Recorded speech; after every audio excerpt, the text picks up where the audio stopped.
नमस्कार सभी को। आज का हमारा नया टॉपिक है वर्ण उच्चारण स्थानानि, अर्थात वर्णों का उच्चारण स्थान। देखिए, उच्चारण स्थान से क्या तात्पर्य है?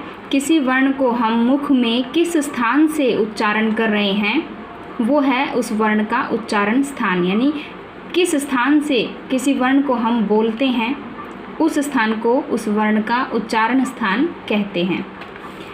शब्द प्रयोग करते समय आंतरिक वायु कंठ आदि स्थानों का स्पर्श करती हुई बाहर निकलती है, जिससे वर्णों की अभिव्यक्ति होती है, जैसे कंठ, जिह्वा, तालु, मूर्धा, दंत, ओष्ठ, नासिका इत्यादि। ये सब उच्चारण स्थान होते हैं। सबसे पहला उच्चारण स्थान हम देखते हैं कंठ। यानी कंठ से कौन कौन से वर्ण बोले जाते हैं? तो ए, आ ये दोनों बोले जाते हैं कंठ से। क वर्ग यानी कि क का पूरा समूह है, पांचों वर्णों का समूह है, क वर्ग कहलाएगा। क ख ग घ ग ये आएगा क वर्ग में। फिर है, फिर विसर्ग जिसको हम नॉर्मली है ही पढ़ते हैं, जैसे रामः, बालकः। ठीक है, तो ये विसर्ग भी हम कंठ से उच्चारण करते हैं।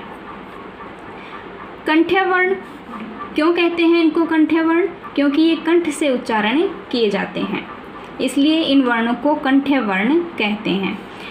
सूत्र है इनको याद करने का, इनको याद रखने का सूत्र है अकुह विसर्जनीयानाम कंठः है।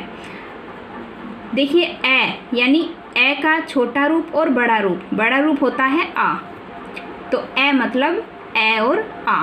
फिर है क यानी क वर्ग, क से लेके अंग तक क वर्ग। फिर है यानी है हल। फिर है विसर्जनीय नाम यानी विसर्ग। तो ये जो वर्ण हैं ये सभी कंठ से उच्चरित होते हैं। फिर देखिए तालु।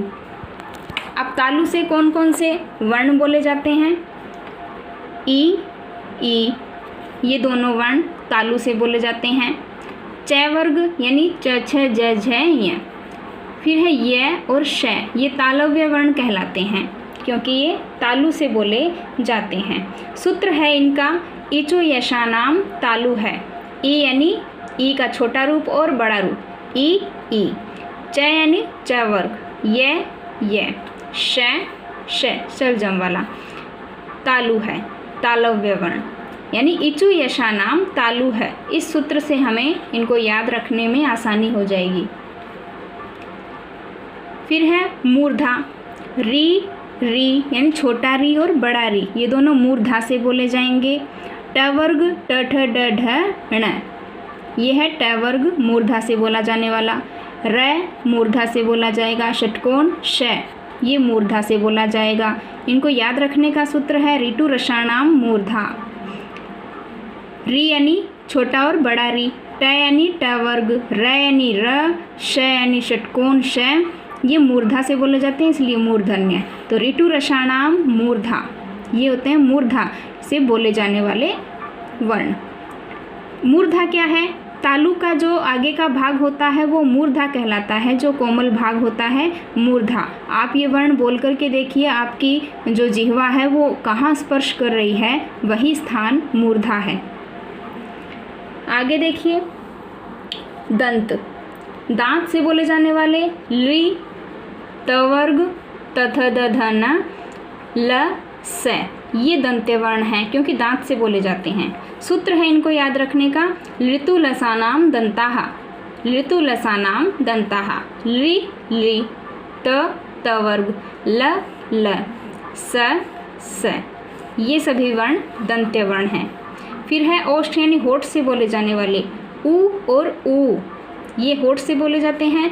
प वर्ग यानी प फ ब भ म, ये ओष्ठ यानी होठ से बोले जाने वाले वर्ण हैं। सूत्र है इनको याद रखने का उपधमानिया नाम ओष्ठो। ठीक है, ओ यानी छोटा ऊ और बड़ा ऊ दोनों आ जाएंगे। ठीक है, उपधमानीय मतलब प और फ, तो ये प वर्ग पूरा ही ओष्ठ्य वर्ण में आएगा। नासिका से बोले जाने वाले कौन कौन से हैं? य, म, ग, न और ण। फिर है अनुस्वार को भी हम नाक से बोलते हैं। इस जो बिंदु लगाते हैं ये हमने पढ़ा था लास्ट टाइम। अनुस्वार और विसर्ग जहाँ पे हमने पढ़ा था वहाँ पे देखा था अनुस्वार क्या होता है। ठीक है, ये अनुस्वार भी नाक से बोला जाता है, इसलिए नासिक्य वर्ण कहलाता है, नासिक्य वर्ण। सूत्र है इनको याद रखने का, अमंगम नाणाम नासिका च। दूसरा सूत्र है नासिका अनुस्वारस्य। अब सेकंड से ले फर्स्ट वाला जो है ये ज़्यादा इजी रहेगा याद रखने के लिए, इजीली याद रखना है तो ये सूत्र आपको अच्छे से याद रखना चाहिए। दूसरा वाला सूत्र अगर याद करोगे तो ये जो वर्ण हैं इनको याद रखने में आसानी शायद नहीं होगी, इसलिए कंठ तालु ए ऐ, ये दो वर्ण कंठ और तालु से बोले जाते हैं। क्यों बोला जाता है कंठ तालु कैसे माने, क्योंकि ए किस किस से मिलकर बना है, ए और ई से मिलकर बना है।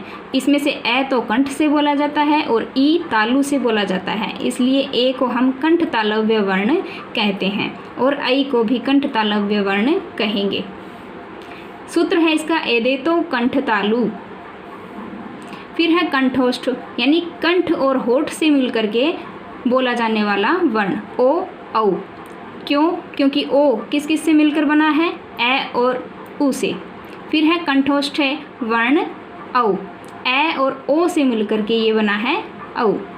ठीक है, तो कंठ और ओष्ठ, ए कंठ से बोला जाता है और उ होठ से बोला जाता है, इसलिए इसको कंठोष्ठ वर्ण कहते हैं। किस किस को, ओ और औ को। फिर है दंतोष्ठ, दांत और होठ से बोला जाने वाला वर्ण वकार, यानी व। हम दांत और होठ की सहायता से हम व बोल पाते हैं, आप बोल करके उच्चारण करके देख सकते हैं। सूत्र है वकारस्य दंतोष्ठम। जिह्वा मूल्य, जिह्वा मूल्य यानी जीभ के अग्र भाग से कोई भी वर्ण बोला जाता है वो होता है जिह्वा मूल्य वर्ण। सूत्र है जिह्वा मूल्यस्य जिह्वा मूलम। ये कॉम्पिटिटिव एग्ज़ाम में भी पूछा जाता है, जो टॉपिक है आज का, इसलिए मोस्ट है।